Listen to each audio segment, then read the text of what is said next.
Ryan. You're on here too, Ryan. There is Polly, Sean, Ryan. My first three grandchildren, all boys. And I love them dearly. I learned about Ryan when I came home from a trip and met my daughter Jill at the edge of the driveway. Why, she didn't need to do that. Oh, yes, she did.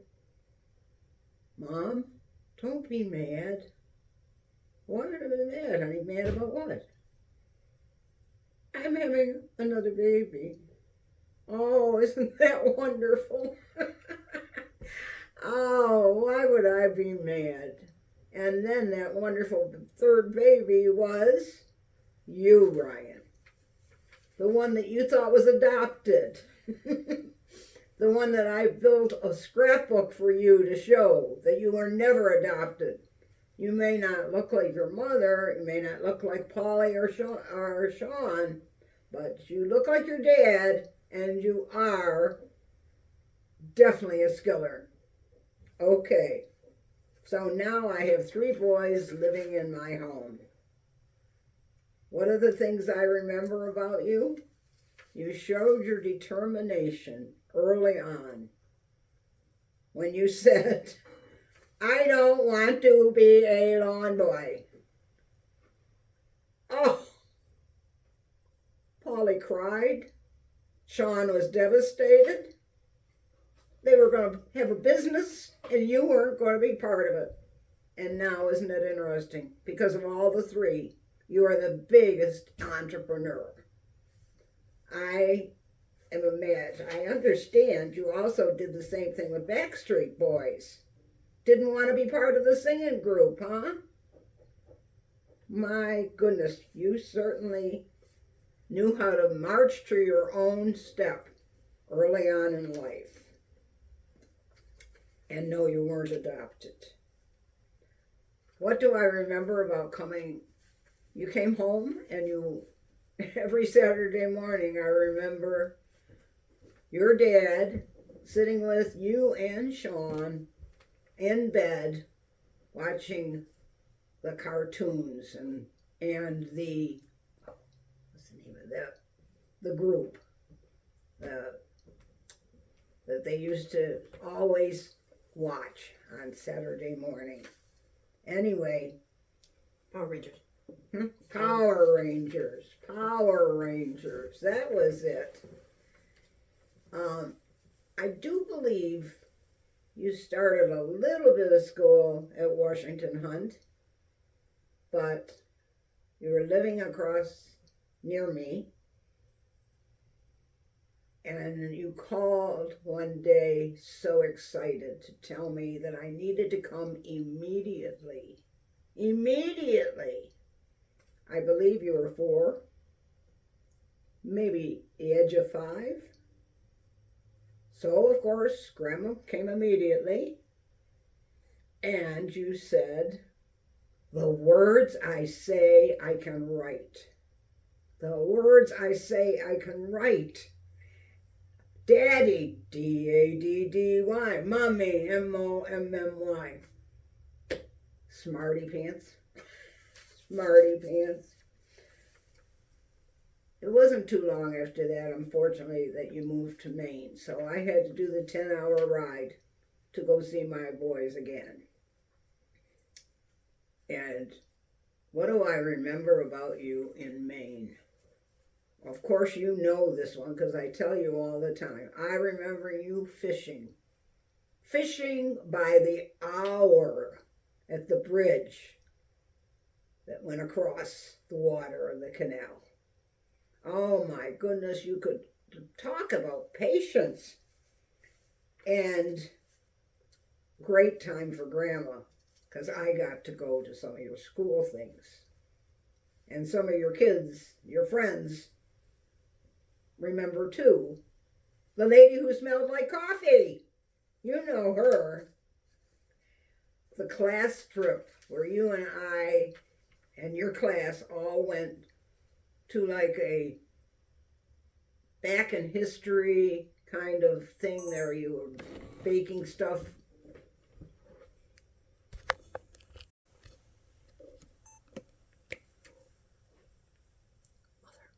Mother. Okay, I remember we made biscuits over the fire.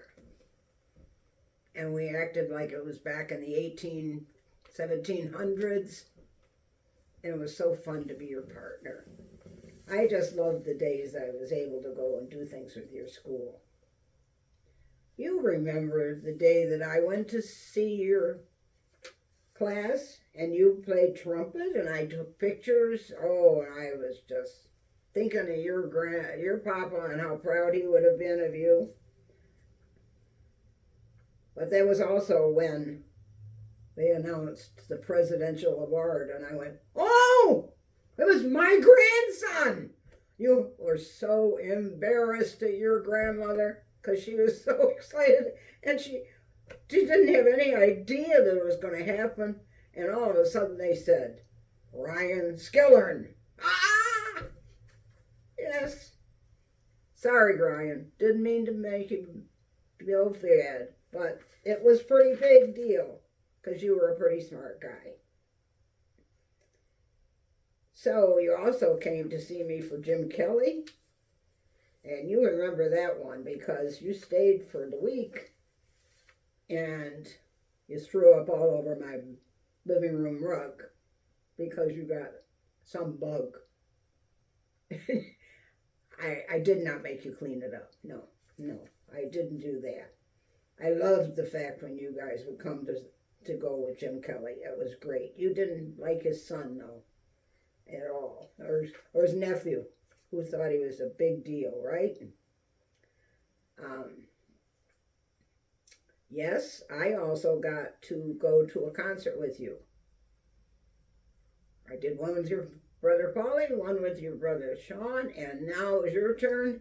And I couldn't find anybody big, but the the station near us has this big.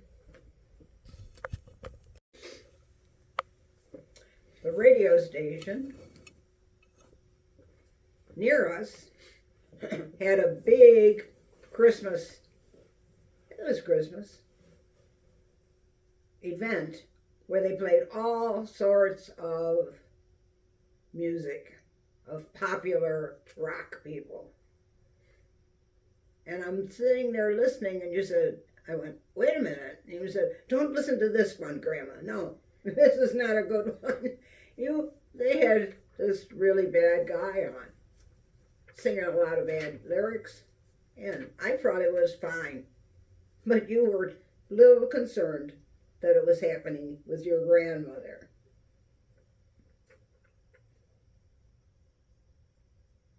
We also went to Williamsburg together. Do you remember that? Staying in a hotel was a lot of fun. Eating out was a lot of fun. And actually, I think of all the three, maybe you got more out of the historical parts.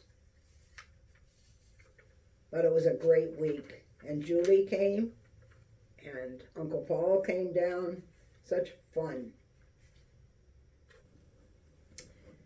Then came Arno. And I came especially for a family weekend to spend with my grandson, who was not really excited about having his mother and his grandmother come for his freshman year. We couldn't even see you except the times to eat, right? When it was a dinner, yes, or lunch, yes. Other times, he had other things going on. But Jill and I had a wonderful time. Yes, we did. And I know that you were one of those people that wanted to be in a fraternity. Just like your cousin Sam. Sam went to college, and what she said is, I want to be in a sorority. And you said, I want to be in a fraternity. And fraternity became a great big part of your life. And we enjoyed that. until it got kicked off campus. But then we won't talk about that. You certainly, Ryan, have the most great entrepreneurial spirit of anybody I know. You are a salesman plus. Even though when you got the internship with the congressman or the senator from Maine, and you went to Washington, D.C. to do something in international relations, and you found out that after more than 100 or so resumes, maybe it was 200, it was tough to get a job in Washington. You went to the Speakers Bureau and found out that you were indeed a salesman. Well, we could have seen that from when you were in the restaurant work. We could have seen that many times before. But it came very strong. You loved it. You did it well. You're like your mom. You can do those work well. And so you went through several jobs to get to something that was totally more permanent. Hopefully, you went from publisher, from Speakers Bureau to Washington Post,